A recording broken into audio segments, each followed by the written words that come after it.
For centuries, the fight for command of the seas has determined the rise and fall of empires and nations. To rule the waves, navies around the world have been locked in a battle to develop the most powerful and technologically superior vessels.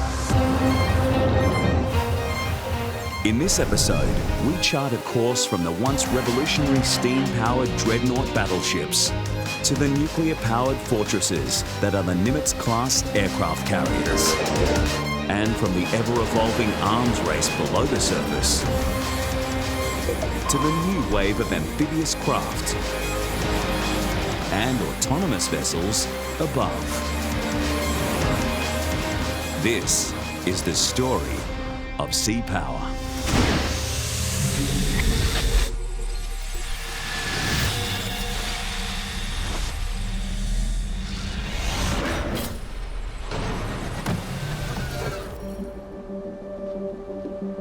On the high seas, this is the height of technology. A guided missile destroyer, the USS Zumwalt is the most advanced ship from the world's most advanced navy. Fast, stealthy, and heavily armed, this vessel has been designed to combat the military threats of today and those of the future. With its futuristic appearance, the Zumwalt may stand out on the water, but its trapezoidal shape actually serves to hide it. It's designed the way it is to reduce its radar cross-section, so if there's someone looking for it, if they can't see it with their eyes, then what they'll see on the radar is a much smaller return. They'll think it's something closer to a fishing vessel. A big part of that comes from the ship's unusual hull, which narrows from the waterline to the upper deck. Known as a tumble-home hull, this design not only serves in stealth, it changes the way the ship moves through the water, slicing through waves rather than riding over them. From a stealth perspective, you probably want a lot of sort of fairly straight angle panels that are not pointing straight back at any particular area.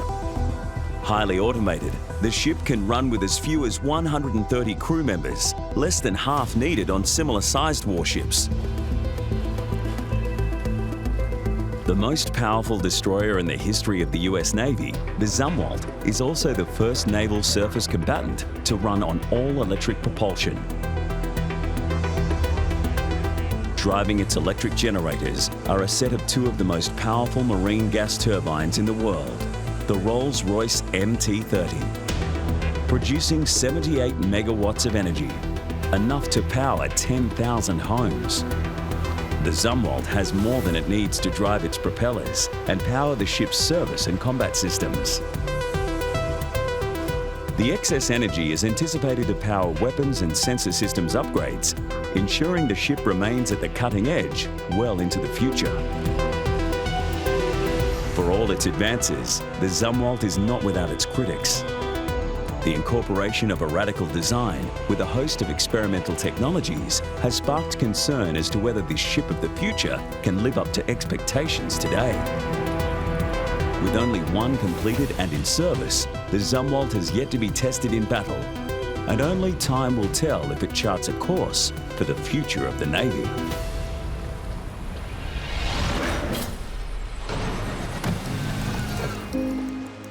Since mankind could take to the sea, we have sought to control it. And naval warfare can trace its origins to ancient Greece, the Romans, and the seafaring raids of the Vikings. From ancient times, it was sail power that ruled the waves. But in the late 18th century, a new technology arose, bringing an end to the age of sail: the steam engine. First appearing on boats in the 1770s, steam engines used external combustion to harness the heat energy of steam, converting it to mechanical motion through a paddle wheel or propeller. Redefining what ships were capable of, the steam age gave rise to a new generation of vessel. No longer dependent on the vagaries of the wind, ships became faster and more reliable. As ships grew in scale and power, the first armoured vessels, the ironclads, emerged in the mid-19th century. Slow and cumbersome, it would take another boost in power before armoured warships would rule the waves.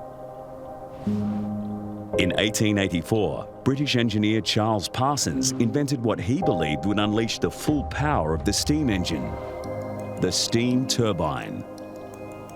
Seeing the potential for maritime industries, he set about building an experimental ship that would demonstrate this increased power to the world.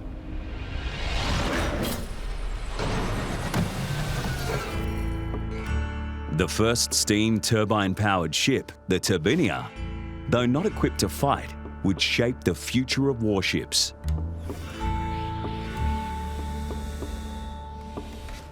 With Parsons' turbine generating 1,000 horsepower, he calculated a top speed in the region of 30 knots, a record-breaking feat for the day. The problem was that in testing, the Turbinia failed to perform, unable to reach even 20 knots. What followed was a 2-year period of intensive research that led to a breakthrough in the understanding of cavitation. Because water at a lower pressure boils at a lower temperature, the low pressure zone created by a spinning propeller can effectively boil seawater. The bubbles formed by cavitation are not filled with air, but with steam. As the steam bubbles implode, the resulting shock waves wreak havoc on any nearby moving parts, rapidly enhancing wear and dramatically decreasing performance. Parsons' research led him to understand that by increasing the blade size of the Turbinia's propellers, he could delay the inception of cavitation. Sporting this enhanced propeller system, the Turbinia took to the water again in 1897. Reaching a top speed of 32.7 knots. It astonished onlookers and easily became the fastest ship of its day.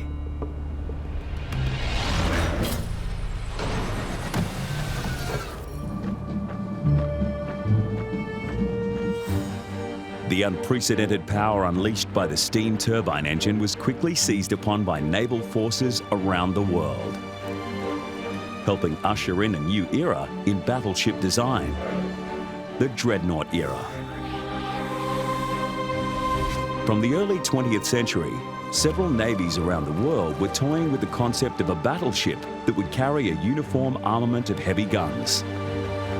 Launched in 1906, it was the HMS Dreadnought that proved the revolutionary power of the concept. The fastest battleship at the time of her launch, the HMS Dreadnought was the first lead ship to be powered by steam turbines and sparked an arms race for bigger and better battleships that reverberated around the world.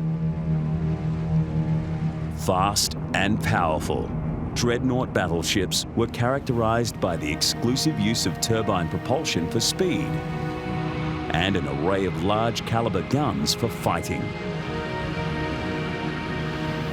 At the time, naval guns were unguided, and gunners relied on the splashes of missed shots to adjust their aim. The development of rapid reloading 12-inch naval guns meant that gunners could zero in on enemy targets more quickly and with the weapon that actually mattered. Equipped exclusively with these weapons, Dreadnought battleships became the most lethal force on the water and the dominant naval power throughout the First World War.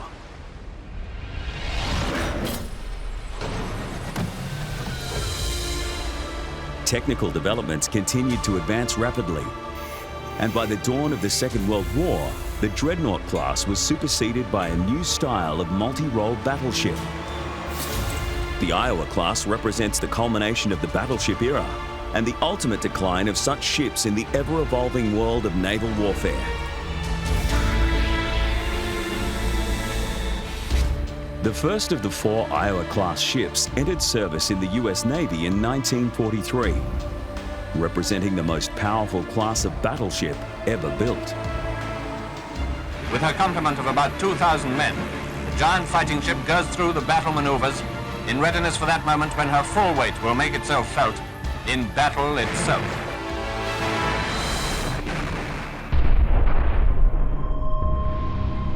speed, once a guiding principle in the Dreadnought era, had been sacrificed in preceding classes of US battleship in favour of heavier armour.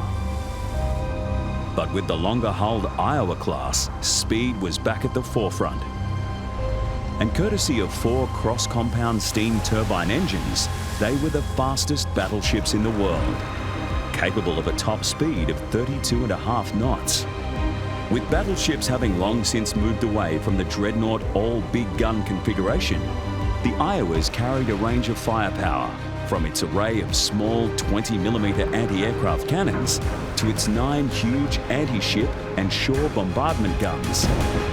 Lobbing 16-inch shells for an incredible 32 kilometres at maximum range, the devastating projectiles could spend nearly a minute and a half in flight. For all their firepower and speed, in the Second World War, decisive naval battles were becoming a thing of the past, and the Iowas were relegated to an artillery support role in the island-hopping campaigns of the Pacific Theatre. All the while, debate continued as to the relevance of battleships. In a time when superior power was to be found above the ocean and below it.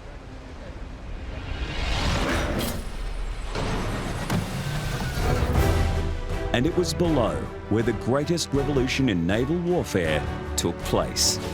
With the widest range of types and capabilities of just about any aquatic vessel, submarines changed the dynamics of naval power forever.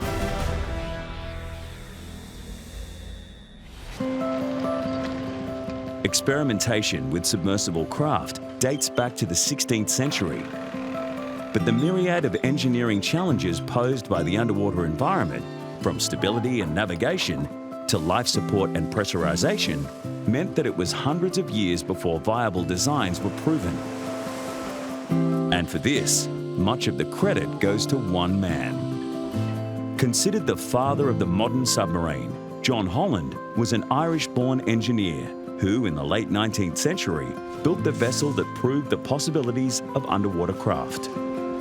John Holland was an Irish-American who developed basically the modern concept of the submarine by understanding the buoyancy and the weight relationship and understanding how to make the submarine dive and return again safely to the surface in a consistent manner.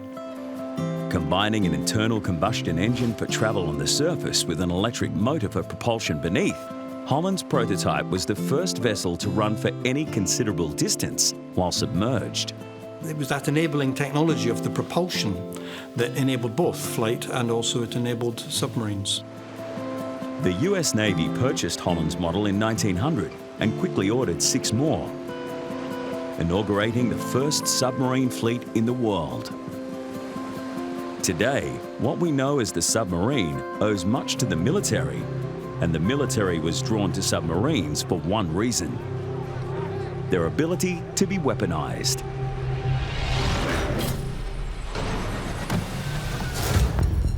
Named after the torpedo fish that hunts by delivering a stunning shock to its prey, the torpedo remains the most lethal anti-ship and anti-submarine weapon ever invented. While work on underwater missiles had taken place previously, it was English engineer Robert Whitehead that is credited with creating the first self-propelled torpedo in the mid-19th century. Fired from a tube above or below the water, Whitehead's torpedo used a 3-cylinder compressed air engine to travel towards its target. With its worn nose designed to detonate a charge of explosive gun cotton on impact, Whitehead's chief innovation was the addition of a hydrostatic valve and pendulum balance connected to the rudder, allowing the weapon to maintain a constant depth. The latter addition of a gyroscope mechanism allowed the torpedo to correct its course against underwater currents, greatly enhancing its accuracy. Devastating to ships and difficult to defend against, the torpedo was the ultimate naval weapon. And able to close into an effective range while undetected beneath the surface, submarines were the ultimate craft to deploy it. Thus, it was the torpedo that transformed the submarine from experimental oddity to fearsome weapon of war.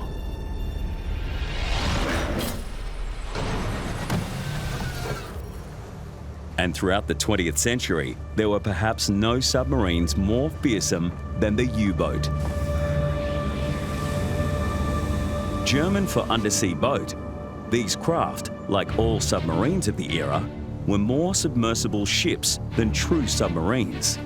And the U-boats in the First World War and the Second World War were just continuations of the same technology and the same design and the same thoughts that Holland had. Sinking beneath the surface to avoid airborne attacks and to conduct stealthy torpedo strikes on enemy craft. It was this underwater ability that made the U-boat so deadly throughout both world wars. The most significant of the U-boats was the Type 7, relatively cheap and quick to build. During the Second World War, the Type 7 formed the backbone of the German U-boat fleet, with over 700 produced. And it was this vessel that rose to prominence in the longest, largest, and most complex battle in naval history.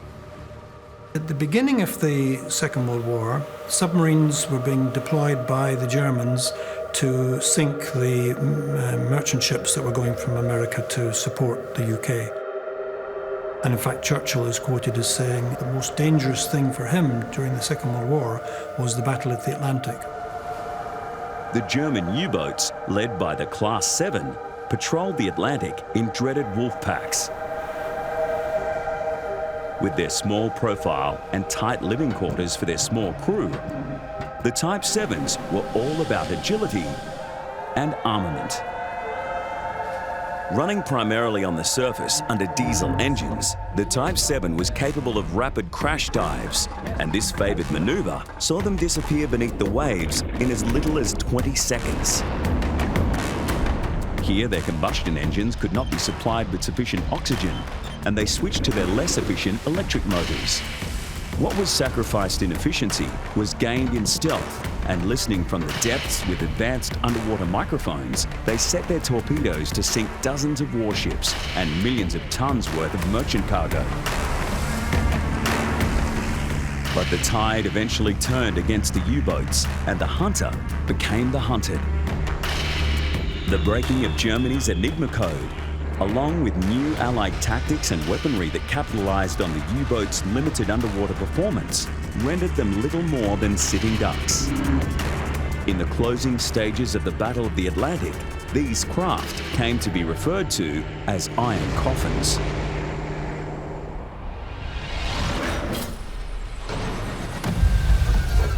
Developed in the years between the First and Second World Wars, the T-class submarine was the British Navy's attempt to command this new aquatic battlefield. Along with an enhanced hydrodynamic structure, the T-class subs carried twin 1,450 horsepower electric motors to provide a greater capacity for underwater performance. Nonetheless, along with other subs of the day, the T-class remained faster and more efficient on the surface. And here, the T-class ran on twin 2,500 horsepower diesel engines, with an increased fuel capacity to afford a wider range and longer mission durations. But the T-class submarine's real advantage was simple. It could fire more torpedoes. With 4 external torpedo tubes and 6 tubes built into the bow, it was the first submarine to ever carry such firepower. The design proved a success. Playing a major role for the Royal Navy in World War II, the T-class was upgraded during the Cold War to target Soviet subs, remaining in service until the 1970s.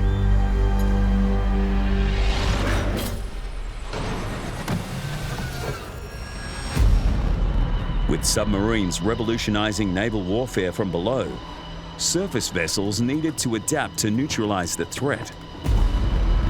Employed by both sides during the First and Second World Wars, merchant ships carrying concealed weaponry were an early attempt to do just that. Known as Q ships, they were designed to appear as easy targets, luring submarines to the surface where they could attack via deck guns rather than firing their limited torpedoes. Even if struck by torpedo attack, Q ships carried a cargo of light wood in order to remain afloat, encouraging the sub to expose itself in order to finish off the apparently foundering vessel. When the submarine surfaced, the Q ship's panels dropped to reveal its own deck guns. Using the elements of surprise to overwhelm its otherwise superior adversary.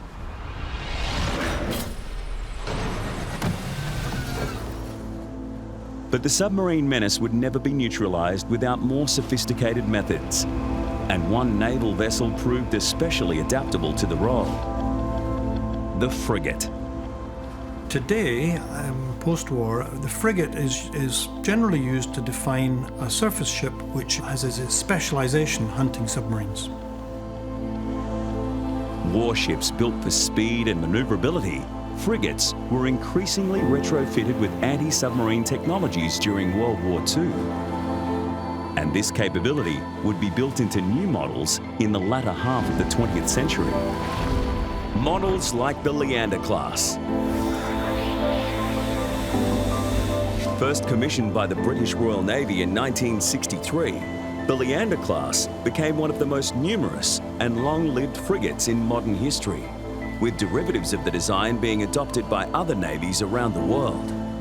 The first thing the frigate has to do is be very quiet. So one of the key things about the frigate is to make sure that the speed at which cavitation occurs is as high as possible, so that when it's hunting for a submarine, it's not making any cavitations. Being quiet is one thing, but anti-sub vessels also need to be good listeners. To that end, they were equipped with an enhanced detection system in the form of VDS, variable depth sonar.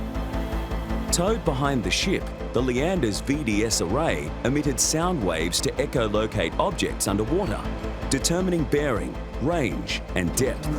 With their position revealed, enemy submarines could be fired upon using an anti-submarine mortar system known as Limbo.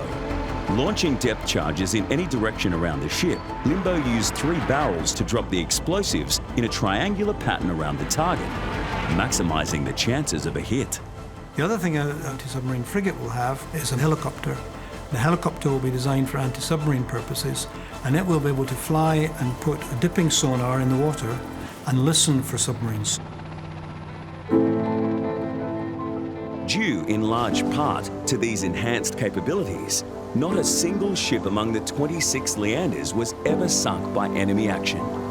But the next leap in power would not only revolutionize submarine warfare, it would redefine naval forces the world over.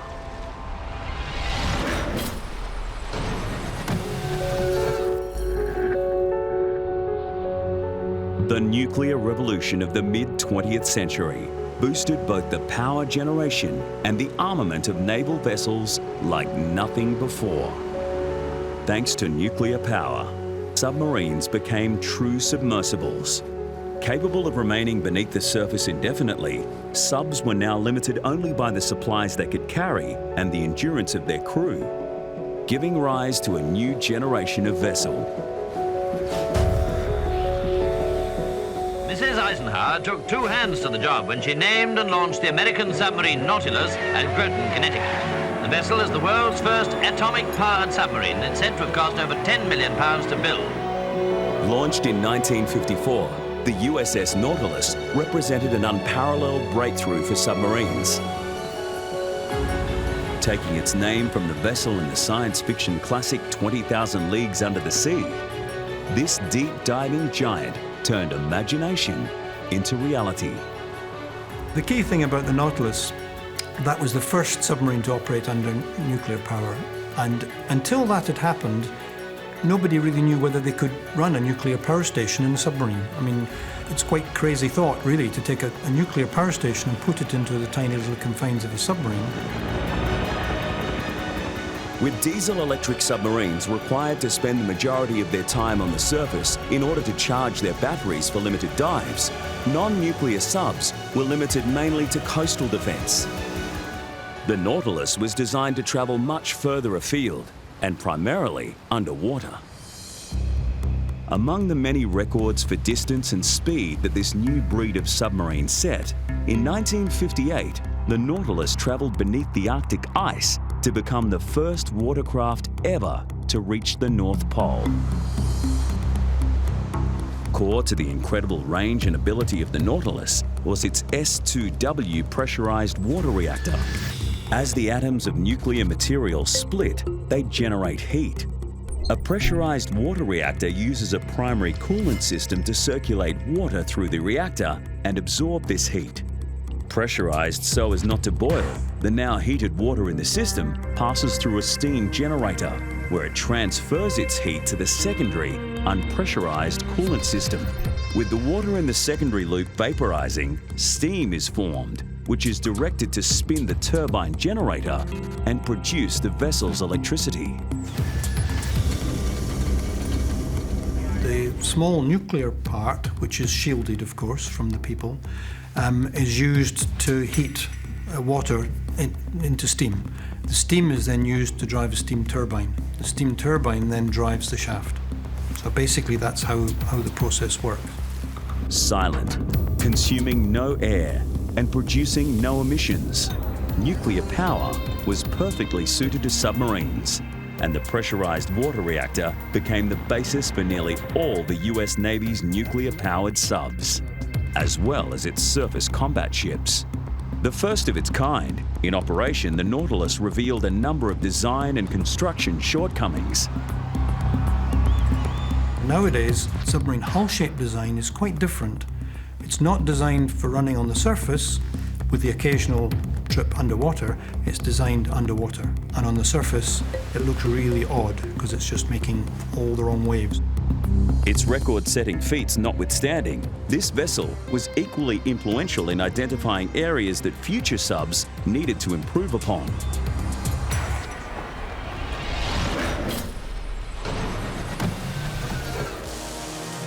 The improvements in submarine technology led to a class of sub designed to combat an extremely challenging adversary, other submarines.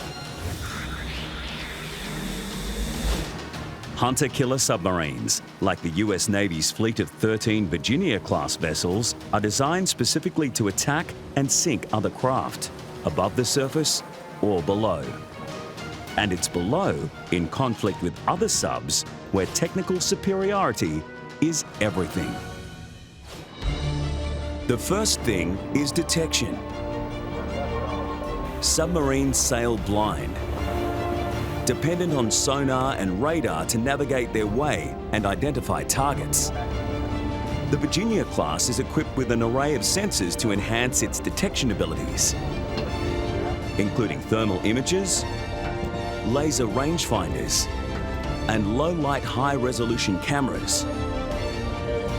Needing to remain ahead of the competition, upgrades are constantly installed. Nowadays, submarines have tiles around the outside of the submarine to stop noise going out of the submarine. Known as anechoic coating, these rubber tiles not only reduce the sound emitted from the submarine, they also absorb sonar pulses, decreasing the Virginia's return signal to any vessels listening in. After targeting an enemy and closing in undetected, the Virginia-class submarine can launch its attack. Fitted with 4 torpedo tubes and 12 missile tubes for its Tomahawk cruise missiles, once the command is given, the game is over for any vessel this hunter-killer has in its sights. There would be very few places on this planet that could not be attacked by a nuclear submarine.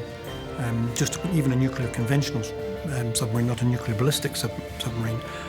With the Tomahawk missiles, cruise missiles and so on, they can fire to just about anywhere on the planet. And thanks to the 40,000 horsepower generated from its nuclear power plant, the Virginia and its 134 crew can clear the area quickly and quietly with a top speed of 25 knots.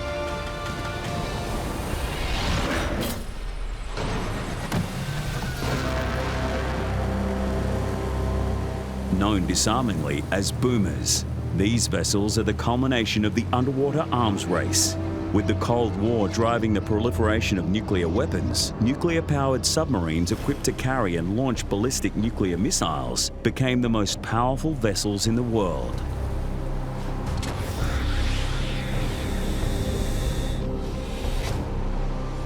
It was Russia in the 1950s that claimed the dubious honour of becoming the first nation to equip a sub with nuclear warheads.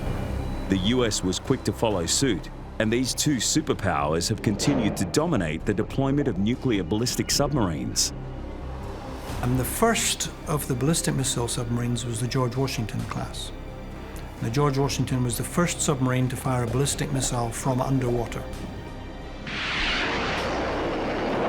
Number 2 goes up, described by official observers as a little better than the first, and the first was excellent. Featuring similar designs to hunter-killer subs, boomers were built larger to accommodate their nuclear missile payload. Beginning service in 1981, the 6 subs of the Russian Typhoon class remain the largest submarines ever built. They can comfortably accommodate their 160-member crews for submerged missions lasting months at a time. The Typhoon was so big and strong, and it was designed to go under the ice, that one of the concepts of the Typhoon was that it would survive the first strike. The whole object of the deterrence in the Cold War is that nobody would strike because there's no such thing as a second strike. Launched in the same year, the US Navy's Ohio class may have been smaller, but it came equipped with an overkill of 24 nuclear ballistic missiles, the largest armament ever carried by a submarine. Fired from the launch tube by gas pressure, boomers can project their missiles with sufficient velocity to reach the surface from 50 metres below. From there, rocket motors engage to carry the missiles, along with their multiple warheads, with pinpoint accuracy for thousands of kilometres. With the nuclear-powered submarine's range limited only by food supplies, these vessels can circumvent the oceans virtually without end and virtually unnoticed, posing an insurmountable threat to both sides. Both the British and the Americans are actually actively, right at the moment, developing the next boomer class. It's still in the early design stage, and it would be highly classified. To this day, boomers maintain an uneasy stalemate of mutually assured destruction.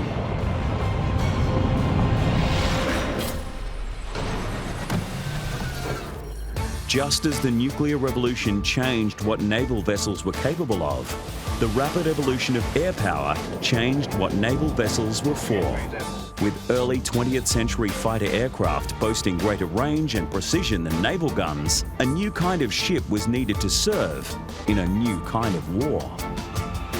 While the idea of a ship that could launch and recover aircraft is almost as old as flying itself, this is the vessel that first demonstrated the offensive power of aircraft carriers to the world, HMS Illustrious. Entering service in the British Royal Navy in the first year of the Second World War, HMS Illustrious carried a complement of approximately 1,300 men, along with 36 aircraft. Measuring 225 metres in length, she was not a big ship by modern aircraft carrier standards, and this was by design. Originally it had capacity for just 14 aircraft, but had the Sea Dart long-range surface-to-air missile. Early in its career, the Sea Dart was removed to provide extra capacity, and then the ship could take about 22 aircraft. In order that Illustrious protect its valuable payload of planes and aviation fuel against enemy attack, the below-deck hangar was heavily armoured. Placing a great deal of weight high in the ship, concerns over stability meant the hangar was limited to just a single level, essentially halving the ship's carrying capacity to ensure its survivability. Capable of travelling at 30 knots under full load, Illustrious was powered by 3 Parsons steam turbines. 3 drum boilers use a triangular layout to achieve a high rate of evaporation. With 2 water drums below and a furnace in the centre, the steam drum collects the saturated steam on top. Superheaters within the tube bank enhance efficiency by vaporising the remaining water droplets in the wet steam, supplying dry, high-pressure steam to the ship's systems. Using heat to generate steam, boilers preceded nuclear reactors as naval power plants and remain in common usage on ships today.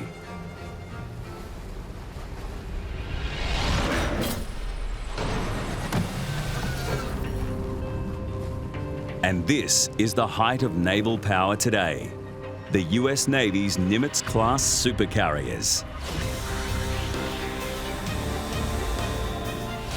The Nimitz-class carrier is an American class of nuclear aircraft carriers. At the end of World War II, aircraft carriers grew in size enormously, driven by two things. One of them was the jet aircraft. The other was the development of the atomic bomb. In service since 1975, each of the 10 Nimitz-class carriers stands 20 stories above the water, stretching over 330 metres across it, capable of carrying 130 aircraft and crewed by a contingent of 6,000 personnel. Each vessel is simultaneously a ship, an Air Force base, and a small city. At the time of construction, the Nimitz class were the biggest warships ever built. Having served in nearly every crisis and conflict the United States has been involved in over the last 40+ years, these trusty ships are projected to provide the bulk of the Navy's carrier force for at least another 20 years. A big part of the Nimitz class's longevity is its nuclear power plant. With 2 Westinghouse 4AW pressurized water reactors, each ship generates 190 megawatts of electricity, enough to power 47,500 homes. Capable of operating for 20 years without refueling, these supercarriers use their reactors to drive 4 propeller shafts, achieving an official top speed of over 30 knots. The advantage of nuclear power in these ships, it gives them in fact the ability to steam at high speed virtually limitlessly. But they have another advantage as well, and that is that if you have a nuclear power plant, you have a great deal more room in the ship for fuel for aircraft and munitions for aircraft. Certainly people say that the most dangerous place on the planet is on the flight deck on an aircraft carrier, because there's aircraft taking off and landing and you're standing right next to them. Have you ever gone out onto an airport and stood where the aircraft are? You kept well away. But they have to be right next to it. They're manoeuvring the aircraft are turning, and then they're letting it go. And meanwhile, another aircraft is landing. If they step in the wrong place, they're going to get sucked up into the engines or run over by an aeroplane. While the US government has neither confirmed nor denied the presence of nuclear weapons on its aircraft carriers, the Nimitz class are known to be equipped with missile defense cannons as well as anti-aircraft and anti-ship missile launchers. Along with the Kevlar armour coating vital spaces, the supercarrier's armament is the last line of defence, and the real protection is provided by the strike force it travels with. Costing around $4.5 billion each to construct, in conflict, this makes them a prized target for the enemy. As such, they never sail alone.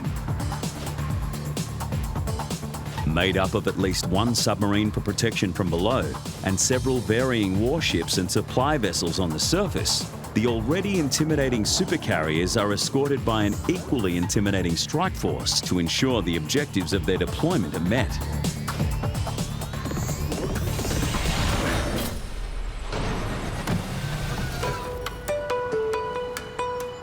Evolving from aircraft carriers, a new kind of naval transport vessel emerged. One that could extend the Navy's reach from the sea onto the land. The Amphibious assault ship.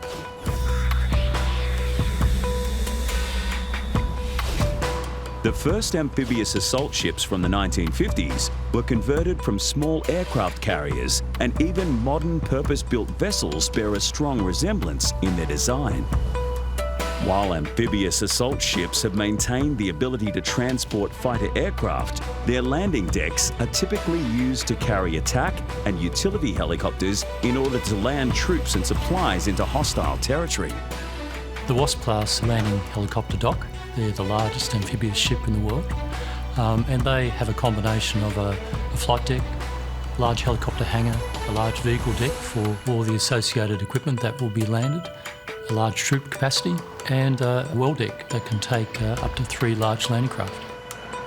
Located at the waterline in the stern of the ship, the hangar-like well deck is essentially a floodable garage, housing everything from small boats to huge hovercrafts. Dropping its bow door, the well deck lowers to allow water to flow in, enabling landing craft to launch from and dock within the ship itself. It's really designed for a large amphibious operation. It has quite elaborate command control facilities on board the ship. And also the air-cushioned landing craft, the LCACs, allow the troops to go to the beach at quite high speeds, so up to about 40 knots or 70 kilometres an hour, and that reduces the risks that the troops and stores have during that vulnerable period. The amphibious assault craft allows the transport of troops, supplies, even tanks from the sea to the shore without the help of a safe harbour. Coming in an array of shapes and sizes, the versatile amphibious assault ship has proven its place in navies around the world.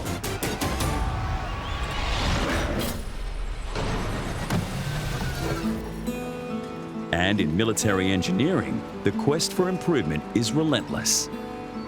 This experimental craft is part of that quest.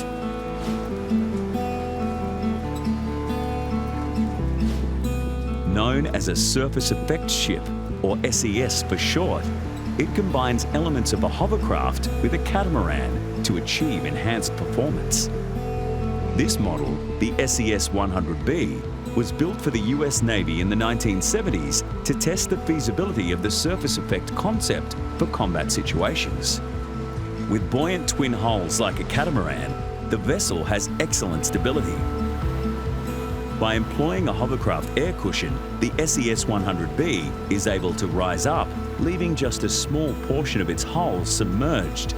Operating almost completely above the water, the SES has achieved speeds in excess of 96 knots. Unlike fan-driven hovercraft, the 100B runs on twin semi-submerged propellers, and the key to its remarkable pace is in the ability of these propellers to achieve supercavitation.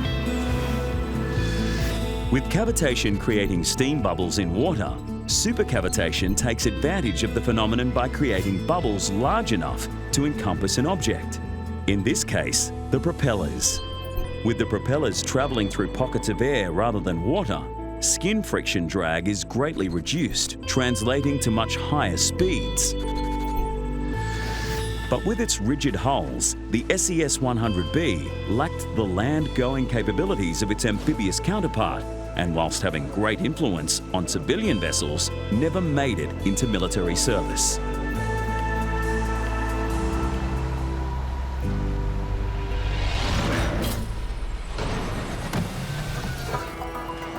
Bridging the gap from ship to shore is the ultimate in amphibious vehicles.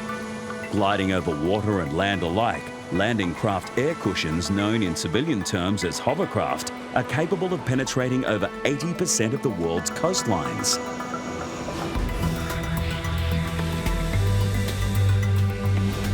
All while carrying up to 180 troops, or even a tank. So the LCAC is one of the largest of the landing craft that are currently in use. And to give you an idea of its size, it's about 190 tons in weight, and is able to carry about 60 tons of either passengers or equipment. Serving in the US and Japanese navies, these craft literally fly over mines or shallow obstacles that would disable traditional hulled landing craft. And with their tremendous over-beach performance, landing craft air cushions, LCACs for short, can land just about anywhere, making them incredibly difficult for enemy forces to defend against. Powered by 4 gas turbine engines, LCACs rest on a rubber skirt which serves to trap a cushion of air under the craft. Holding it high above the waves and any obstructions on the land, its main purpose is to take troops, soldiers, from an amphibious ship that is over the horizon and get to the shore as quickly as possible with the largest load of troops as possible. With its 4 turbines providing close to 19,000 horsepower, LCACs can maintain speeds of over 40 knots for more than 320 kilometres. They can also carry payloads of up to 75 tons. While this carrying capacity and speed makes them ideal for rapid insertions of troops and hardware, The light touch of their air cushion also allows them to serve in mine countermeasure operations. But LCACs do have their drawbacks. Noise and spray levels are high, limiting the hovercraft's use in stealth missions. And akin to manoeuvring a puck on an air hockey table at highway speeds, handling is exceedingly difficult. With a turning radius of nearly 2 kilometres and requiring over 450 metres to stop.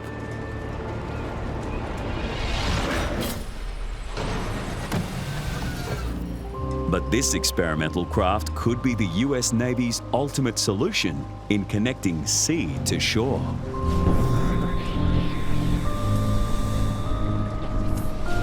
The Ultra Heavy Lift Amphibious Connector, UHAC for short, is a half-scale prototype of the vessel that may replace the Navy's hovercraft fleet.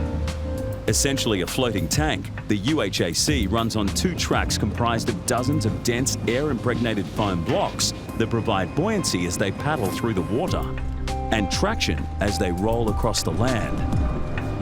While about half the speed of the current fleet of landing craft air cushions, the full-scale version of the UHAC is proposed to carry loads more than twice as heavy and travel twice as far. And with the ability to scale obstacles as high as 3 metres, the UHAC is set to extend the Navy's reach even further inland.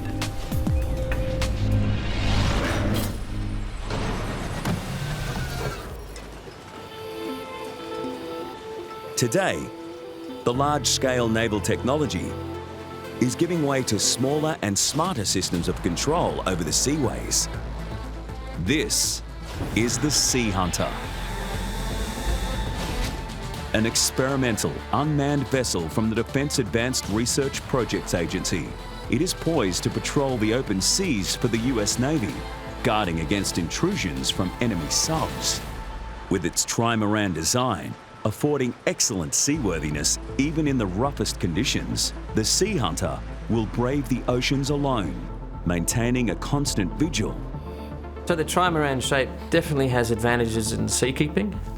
You can have a very, very slender central hull and the outer hulls set back, so it can have advantages with the seakeeping performance of those vessels. By making the hulls extremely narrow, then you can reduce the amount of power required to propel those vessels going forwards. Running on diesel propulsion, the craft's top speed of 27 knots allows it to keep pace with sprinting subs, and its transoceanic range of 19,000 kilometres means it can follow its quarry for up to 90 days non-stop. Highly autonomous, the unmanned Sea Hunter can patrol without human input, using optical guidance and radar to reliably avoid obstacles and other craft. Operationally, it will be observed and controlled when necessary by a remotely stationed human. Unarmed, the Sea Hunter's power is in its ability to detect even the best hidden vessels. Mid-frequency sonar will locate long-range targets, with high-frequency sonar refining tracking once the Hunter closes in. Built from lightweight radar translucent carbon composite materials, the Sea Hunter will be near invisible to the submarines it stalks. Ruling the waves with intelligent automated technology, the Sea Hunter is a vision of the future Navy, a future that is already upon us.